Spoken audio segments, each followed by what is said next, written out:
cosa succede ragazzi, brega tempesta birbi qui con un'altra recessione actin figure. That's Italian for what's up guys, Birby Stormbrega here with another action figure review. This time we have the Assassin's Creed Brotherhood 3-inch Ezio Auditore da Firenze. And so, before we get into him, let me show you the box. I'm a huge fan of the Assassin's Creed series. I think it's amazing, so when I saw this figure, I figured I'd just pick it up just for the heck of it. So, let's look at the box. So as you can see right here, it says Assassin's Creed Brotherhood.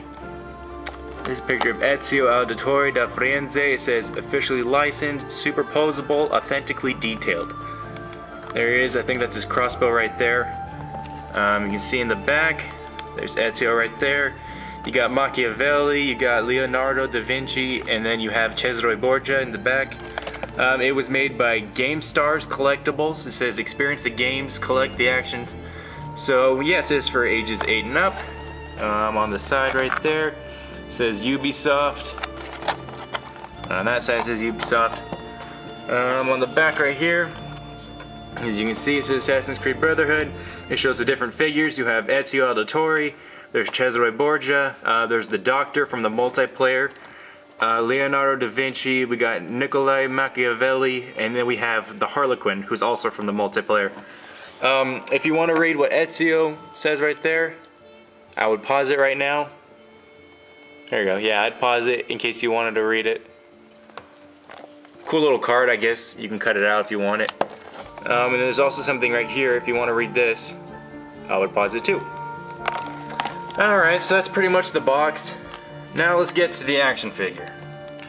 Alright, so here's the action figure, Ezio Auditore. He comes with switchable hands. As you can see, there's one with the blade, like this one, and then there's also an open hand that you can put the sword into his hand.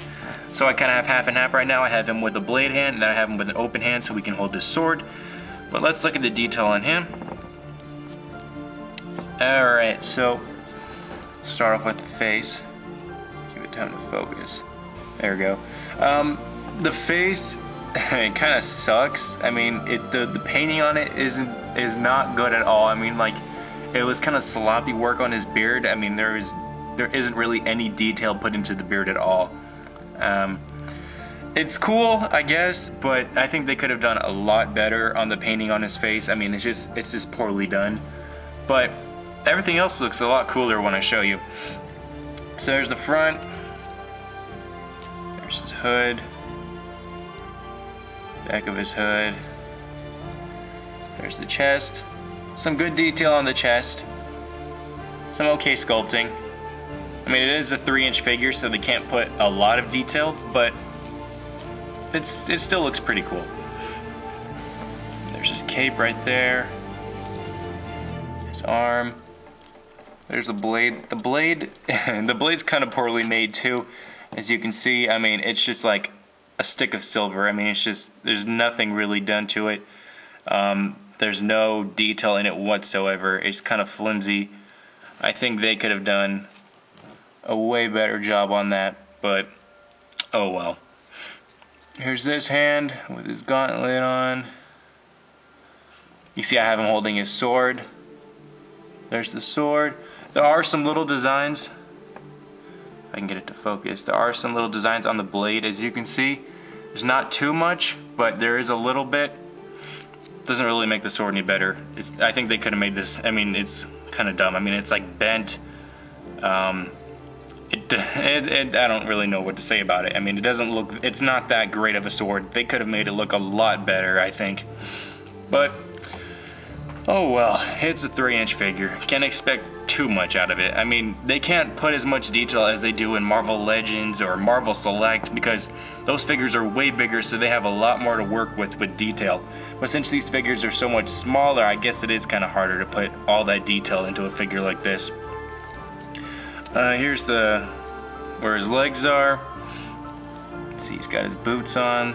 They're just plain black boots. So yeah, that's pretty much it. Articulation, his arm can go up and down. It can bend at the elbow, and the hand can rotate. Although not full 360, but it can rotate. His head cannot move. There is some waist articulation right there. This arm can go up and down, bend at the elbow. The hand can move. The leg can go out to about there. About that far. It can bend at the knee, so you can see, and it can also bend at the foot, like that. So I mean, there's not too much articulation. I mean, the box said it was superposable, but I don't know about that. I mean, it's posable, but it's not superposable.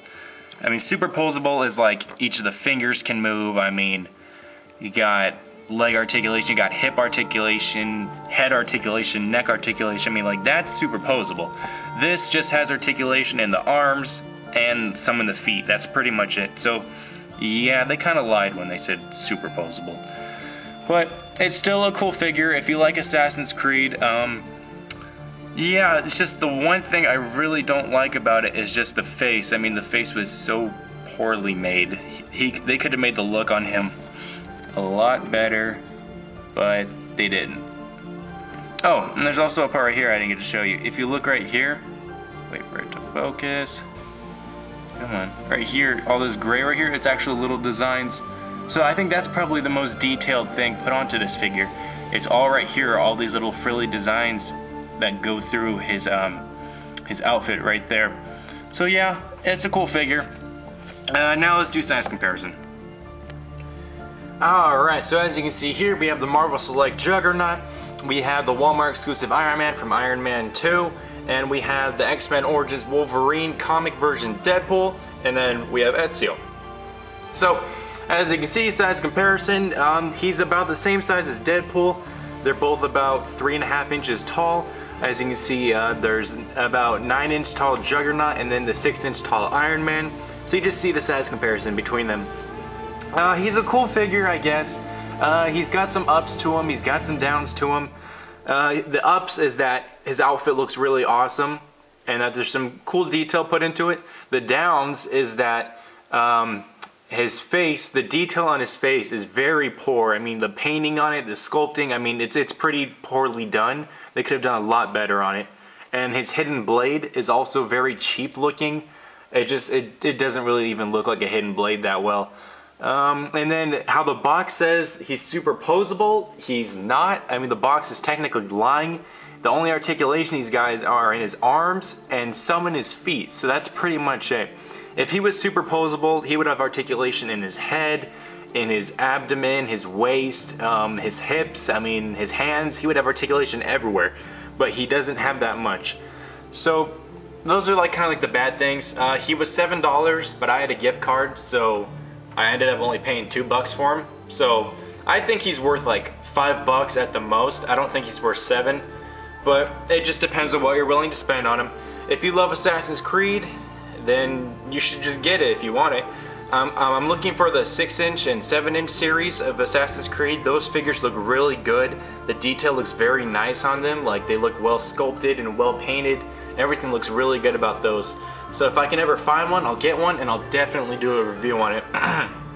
So yeah, that's pretty much it. I hope you guys liked it. And as always, grazie per la visione questa e brega tempesta BRB.